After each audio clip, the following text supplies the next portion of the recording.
Assalamualaikum warahmatullahi wabarakatuh.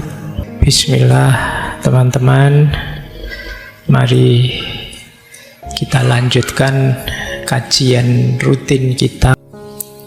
Nah, selain paradok freedom, paradok kebebasan, ada pula paradok hiperaktivitas.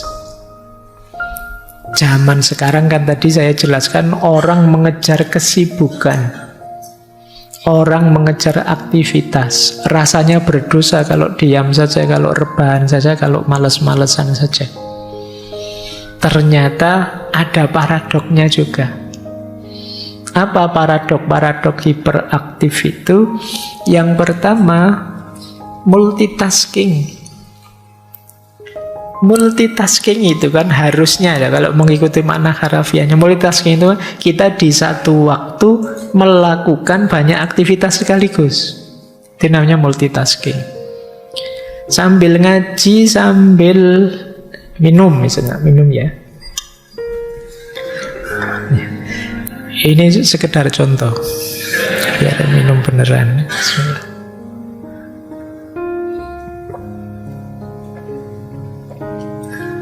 Ini kan multitasking namanya. Alhamdulillah di satu waktu ada dua aktivitas kita jalankan. Malam hari ini banyak ya multitaskingnya, launching buku, ngaji filsafat, minum. Mungkin kalian nyambil kan banyak. Ini namanya multitasking.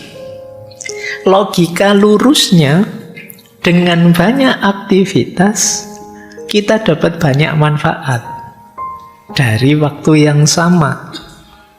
Ternyata yang terjadi hari ini, multitasking itu banyak aktivitas, tidak ada gunanya semua. Makan sambil lihat HP, makannya tidak menikmati, HP-nya tidak terlalu fokus, ya tidak ada hasilnya apa-apa. Pak mengisi waktu, Pak sambil istirahat, saya sambil nyekrol TikTok misalnya, dan kamu juga tidak dapat manfaat apa dari TikTok, cuma terhibur sebentar, istirahatnya tidak dapat, capek nyekrol, dari nyekrol juga tidak dapat apa-apa. Jadi ini yang disebut multitasking tapi tanpa tujuan, tanpa makna. Kalian sering melakukan apa-apa di satu waktu, dua kegiatan atau tiga kegiatan tapi tidak ada gunanya. Inginnya sih sambil ngetik, sambil dengerin musik atau sambil nonton YouTube. Akhirnya hasilnya apa? Jengkel. Tulisannya nggak jadi, YouTube juga tadi nggak jelas lihat apa. Terus saya jadi jengkel, kamu marah-marah sendiri. Kapan tulisan saya jadi ini, Pak? Jadi multitasking yang tidak berbuah. Ini paradok. Ini yang sering terjadi di kita. Kita kelihatan sibuk sekali. Kalau temanmu, yuk hangout, yuk wow sibuk saya, ada tugas saya, ada ini. Padahal besok ya dihukum dosen, itu tugasnya tidak selesai. Nah kemarin alasan sibuk itu hasilnya apa? Tidak ada.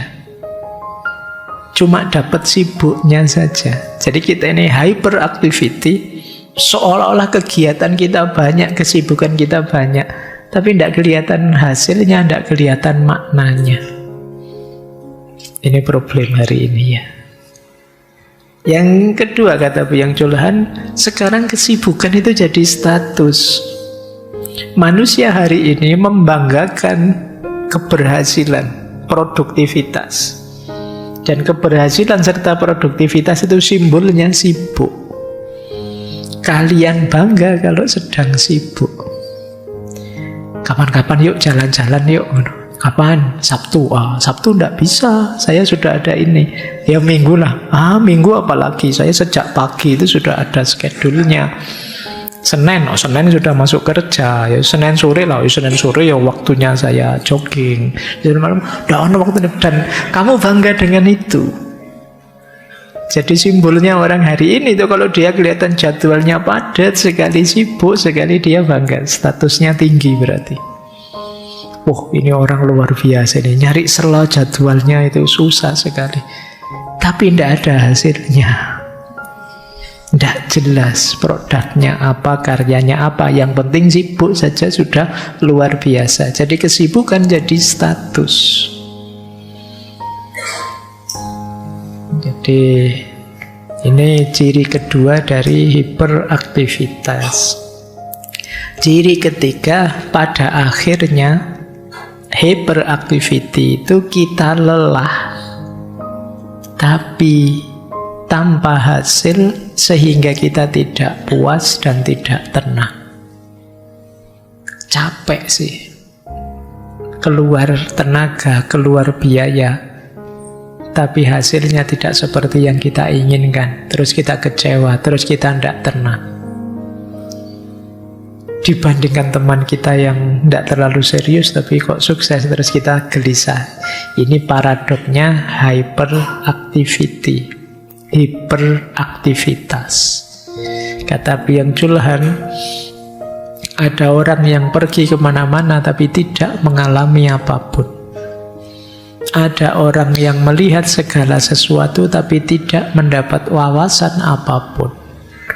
Ada orang yang mengumpulkan informasi dan data, tapi dia tidak mendapat pengetahuan. Ada orang yang selalu mencari pengalaman, mencari dorongan, tapi hidupnya sama saja, tidak meningkat.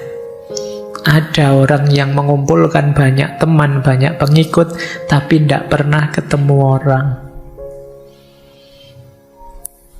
Followernya banyak, tapi dia kesepian. Pengikutnya mungkin ratusan, ribuan, bahkan mungkin jutaan, tapi dia merasa kesepian, tidak pernah ketemu orang. Nah, ini gambaran manusia hari ini. Sibuknya luar biasa, tapi maknanya lemah.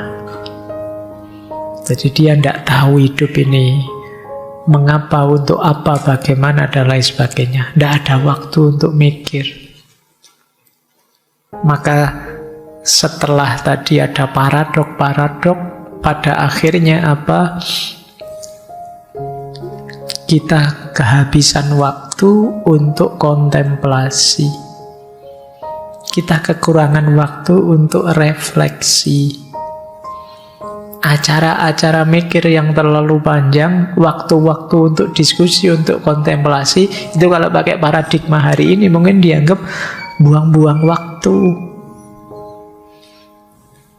Jadi saya pernah satu ketika di kereta itu ngobrol sama orang, terus tanya ke saya, "Bapak dosen ngajar apa, Pak?" "Oh, saya ngajar filsafat. Dulu saya juga kuliahnya filsafat S1, S2, S3. Komentarnya apa? "Ah, buang-buang waktu aja, Pak."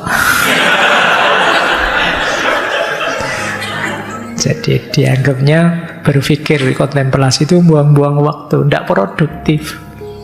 Mbok yo bidang itu yang sekali gerak datang banyak uang, kan mungkin begitu maunya dia. Maka filsafat termasuk pemborosan waktu.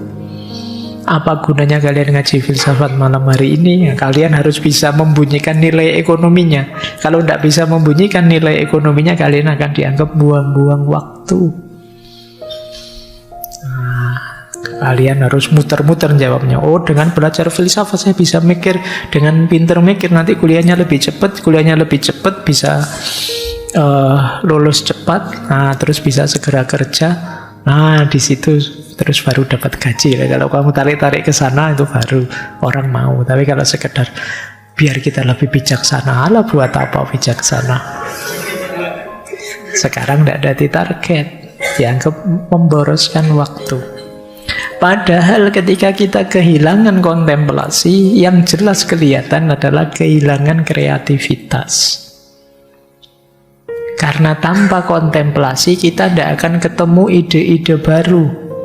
Kalau tidak ada ide-ide baru, ya kita mengulang saja ritme hidup lama tanpa perkembangan.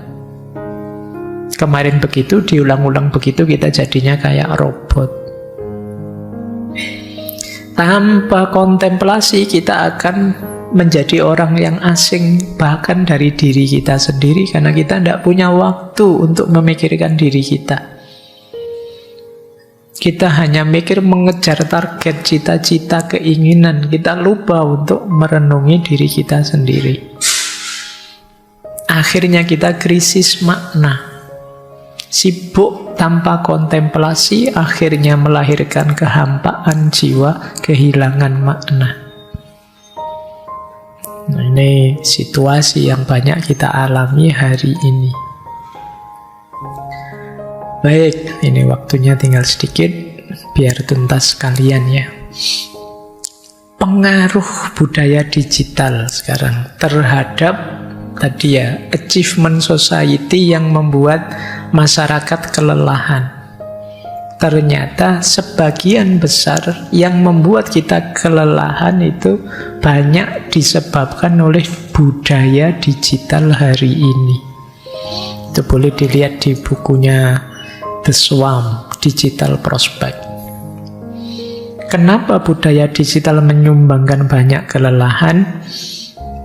Yang pertama, budaya digital adalah always on culture. Always on culture itu kita hidup di budaya yang harus selalu on, tidak ada off-nya. Kalau kalian cek Instagrammu, Twittermu, kanal-kanal beritamu itu 24 jam full. WA-mu bahkan 24 jam full. Jadi ada saja orang posting, mungkin ya kalau sudah tengah malam grup-grup tertentu masih nyala hidup. Nanti jam 3 subuh sudah ada yang WA, tahajud misalnya. Nanti jam Jadi kita disuruh on terus 24 jam. Gimana ndak kelelahan kalian? Ini pengaruh pertama. Yang kedua, karena kita harus on terus, yang terjadi apa? Kelelahan kognitif. Pikiran kita dipaksa proses data terus. Mau tidur buka Twitter, mau isu-isunya rame semua, yang viral-viral rame, mau ndak mau pikiranmu aktif lagi. Aktif terus. Kelelahan kognitif. Yang ketiga, kalian capek luar biasa karena diminta untuk melakukan kurasi diri terus-menerus. Kurasi diri itu menilai diri, ngecek apa sudah on the right track atau tidak. Ditambah pembandingan sosial. Wah, teman saya sudah begitu, teman saya ini. Kamu baru santai-santai, temanmu di grup bilang, alhamdulillah, minggu depan saya seminar. Wah, kamu deg-degan. Wah, saya belum, masih lama. Nanti kamu baru santai-santai apa, ada berita apa. Kamu terus membandingkan dirimu terus-menerus, menilai dirimu terus-menerus. Aku di mana, aku bagaimana. Dan itu lelah kalian. Waduh, tetangga saya ternyata sudah beli mobil, itu baru di statusnya. Bismillah, mobil baru. Wah, kamu deg-degan lagi. Aduh, kapan saya? Jadi kamu mengkurasi diri, membandingkan dirimu terus-menerus, tentu saja kalian kecapean. Apalagi mode budaya hari ini itu, kata Byung Chul Han, ada pergeseran dari being ke doing. Akhirnya orang asal beraktivitas. Jadi ini kalau di logika ada namanya bias action. Bias action itu yang penting kelihatan ngapa-ngapain lah, jangan diam saja. Yang penting kelihatan sibuk. Itu kayak kalian semester terakhir sudah tidak punya teman, terus tiap hari ke kampus biar kelihatan masih sibuk. Padahal sudah tidak ada mata kuliah sih, tinggal skripsi saja. Tapi kalau di kamar terus rasanya tidak ngapa-ngapain, tidak enak. Kamu ingin kelihatan sibuk. Itu kalau di buku Sesat Pikir yang saya tulis itu, ini kayak sindromnya kiper waktu adu penalti. Sebenarnya kiper itu kan asal gerak. Dibandingkan kalau dia diam saja, mesti disalahin orang banyak. Kiper kok meneng wae. Wis penting gerak ngono wae.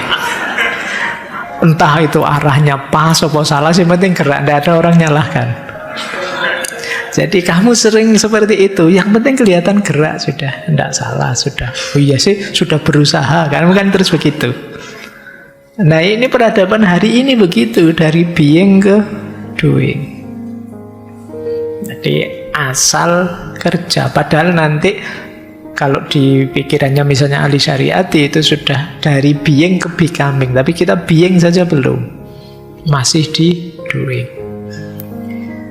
Baik, apalagi ada kerumunan digital. Kerumunan digital itu grup-grup medsosmu, itu kerumunan digital. Cirinya, kalau di buku itu setidaknya ada 6. Yang pertama, hyperkomunikasi. Terus-terusan berbagi opini, emosi, tanpa refleksi. Kita dibombardir dengan berita-berita, informasi-informasi, opini-opini. Yang itu sifatnya anonim, tanpa struktur, tanpa pola, tanpa pimpinan. Ini yang isinya banjir informasi tadi. Kemudian superficial engagement. Kita terlibat dengan orang lain tapi versi dangkal. Kita tidak pernah punya hubungan yang mendalam. Yes, pokoknya teman di grup gitu saja dan tidak tahu apa dan bagaimana ngertinya dari postingan-postingannya. Dan kita diombang-ambingkan oleh tren-tren viral. Sekarang yang viral apa? Yaitu yang membanjiri kerumunan digital kita.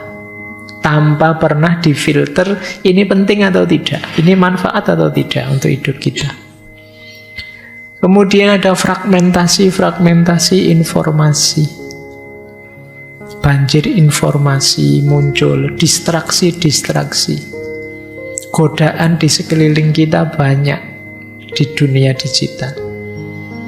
Yaitu makanya kadang-kadang ada perlunya kadang-kadang sinyal dan kuotamu dimatikan baru kamu buka laptop terus kamu nulis, kamu apa. Kalau selama masih sinyalnya lancar, wifi-mu lancar, itu kemungkinan niatnya nulis yang terjadi nonton.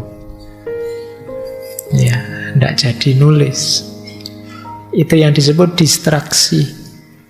Kita kehilangan kedalaman, opini-opini dangkal, clickbait di mana-mana. Gambarnya begitu, judulnya begitu diklik, alah ternyata beda isinya, beritanya juga beda. Itu clickbait. Sensasi-sensasi. Jadi hal biasa didramatisir sehingga jadi luar biasa. Kita hari ini banyak kehilangan kedalaman. Kita diombang-ambingkan oleh opini-opini yang dangkal. Kemudian transparansi total. Cirinya 2, eksibisionisme digital dan pengawasan horizontal. Eksibisionisme digital itu kita yang tiap hari pamer tadi loh, diri kita di dunia maya. Sekedar makan siang, wong cuma tempe sama apa saja, kamu foto cerik menu hari ini misalnya kan. Kamu kan sering begitu. Enak nih begitu, padahal cuma nasi kucing yang hanya 1 genggam itu isinya, tapi kamu enak nih terus kamu. Jadi orang hari ini tahu semua tentang dirimu. Baju baru nih misalnya, kamu jadi sampai baju-bajumu ya ngerti. Jadi hari ini kita transparan total. Kita terbuka setelanjang-telanjangnya. Siapa yang menanjalangi kita? Diri kita sendiri. Wong kamu mau ngaji ini tadi, nanti berangkat itu OTW ngaji filsafat.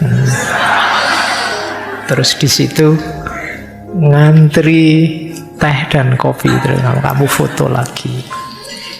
Nyari tempat terus foto lagi. Ngaji belum dimulai, Pak Faiz baru datang masuk, kamu foto lagi. Loh, orang itu ngerti ya yang kamu alami detik per detik. Eksibisionisme digital. Kamu sendiri yang menelanjangi dirimu jadi orang ngerti. Ditambah peradaban pengawasan horizontal, yang lain juga usil ngomentari. Jadi itu pengawasan horizontal. Ada saja yang dikomen. Kamu foto makanan terus, wah salfok nih sama yang duduk sebelahnya misalnya. Itu. Jadi itu namanya pengawasan horizontal. Kamu diawasi terus kamu. Yang lain ya detail. Kamu pamer apa, dia lihat apa, diawasi. Ini baru mesti ya pasangannya ya. Yang kemarin kemana? Gitu pengawasan horizontal. Dan semua ini sifatnya tanpa akuntabilitas. Wah, ini hujan Silahkan loh, selalu saya ingatkan yang helmnya menghadap ke atas. Kalian boleh keluar untuk daripada nanti pulangnya basah kuyup. Dan tanpa akuntabilitas, tidak ada yang ngatur, tidak ada yang mengendalikan. Kita suka-suka kita. Ada dua fenomena yang disebut oleh Byung Chul Han. Misalnya penghakiman kolektif, kemarahan kolektif. Satu orang marah, terus yang lain ikut-ikutan nimbrung semua. Jadi yang marah terus jadi massal. Apalagi ada sekarang istilah cancel culture. Kalau orang sudah diserbu netizen, di cancel netizen, selesai dia riwayatnya di dunia digital. Ini yang dia sebut tanpa akuntabilitas. Padahal kadang-kadang ya yang dia lakukan itu tidak pas, keliru, salah. Tapi sudah, karena memang di dunia itu, di ranah itu tidak ada yang ngontrol. Ini menggambarkan betapa melelahkannya kehidupan kita hari ini, betapa capeknya. Itulah the burnout society. Terakhir, ini sudah jam 10 ya, sudah hujan juga. Nah, terakhir dari banyak tulisan-tulisan beliau, ini saya simpulkan ada beberapa yang patut kita pertimbangkan menghadapi burnout society tadi. Yang pertama, hidup ini tidak hanya tentang activity tapi juga inactivity. Kita harus tahu kapan berhenti. Kita harus tahu kapan saatnya tidak melakukan apa-apa. Kita harus paham waktunya untuk istirahat, itu inactivity. Banyak di antara kita yang tidak tahu kapan harus berhenti, sehingga terus ambisius, nabrak terus. Lupa bahwa ada hal yang memang dia tidak mampu, yang memang dia tidak bisa, harus mau sadar diri. Di situ gunanya refleksi dan kontemplasi. Ayo kita mikir diri kita, hidup kita, idealisme kita. Apa masih sesuai, apa harus disesuaikan lagi? Itu gunanya refleksi dan kontemplasi. Kemudian yang ketiga, dari doing menuju being. Ayo kita balik. Kalau tadi kan being menuju doing. Sekarang ayo beraktivitas, tapi jangan asal aktivitas. Ayo komen monggo, tapi jangan asal komen. Posting silahkan, tapi jangan asal posting. Pastikan yang kalian komentari, yang kalian lakukan, yang kalian posting itu sesuatu yang bermakna, bermanfaat, yang terukur maslahat atau mudorotnya. Jadi jangan asal doing, tapi juga pastikan itu being. Pastikan itu mewakili aspirasimu, mewakili nilai-nilai yang kamu perjuangkan, mewakili kegelisahan otentikmu. Tidak sekedar meramaikan, tidak sekedar tampil dan lain sebagainya. Mari jadi diri kita sendiri. Mari yang terakhir itu kita terima, kita sadari bahwa kita itu manusia. Tidak ada yang sempurna. Ada banyak hal kita bisa, banyak juga yang kita tidak bisa. Harus kita akui. Karena kalau kita tidak sadar keterbatasan, kemudian kita mengidealkan sesuatu yang di luar lingkup kemampuan kita, jatuhnya kita bisa putus asa. Jatuhnya kita bisa punya mimpi yang tidak realistis. Jadi harus tahu diri. Ini batas saya. Karena kalau nekat ke situ, jatuhnya kecewa, bisa saja depresi. Mari juga kita sadari dalam hidup ini ada sunnatullah. Sunnatullah itu manusia itu kadang sukses, kadang gagal. Hidup ini kadang naik, kadang turun. Tidak ada yang bisa memastikan Bahkan dalam hal-hal yang kita mampu sekalipun, kadang-kadang kita gagal. Dan itu wajar, masih manusiawi. Jadi ini kesadaran ini penting, karena kadang-kadang kalau kita tidak sadar, kita tidak berani menerima kenyataan bahwa kita gagal padahal kita mampu. Kita tidak berani menerima kenyataan bahwa kita salah, bahwa kita keliru, bahwa kita bisa saja khilaf. Ini penting. Jadi aspek yang keempat, bagaimana kita menerima kenyataan. Baik, sebenarnya gagasan-gagasan Byung Chul Han masih panjang, termasuk tawaran-tawarannya ya. Termasuk yang terakhir beliau menulis krisis narasi. Cuma ya malam hari ini kita fokus di problem masyarakat yang sedang kelelahan, burnout society. Semoga lain waktu bisa kita lanjutkan untuk ketemu solusi-solusi yang lebih konkret.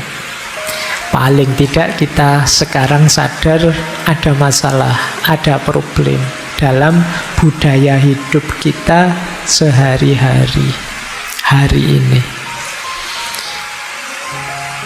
Oke, saya kira itu ya teman-teman untuk malam hari ini. Insya Allah minggu depan kita masih sekali lagi sesi terakhir untuk membaca situasi hari ini. Minggu depan kita akan belajar dari filosof Muslim Ziauddin Sardar. Beliau yang punya teori post-normal times. Nanti kita lihat ya seperti apa situasi post-normal times dan apa tawaran-tawaran beliau untuk menyikapinya. Baik, saya kira itu untuk malam hari ini. Insya Allah kita lanjutkan lagi belajar kita Rabu depan. Saya akhiri sekian, kurang lebihnya mohon maaf. Wallahu muwaffiq, wallahu a'lamu bissawab. Wassalamualaikum warahmatullahi wabarakatuh.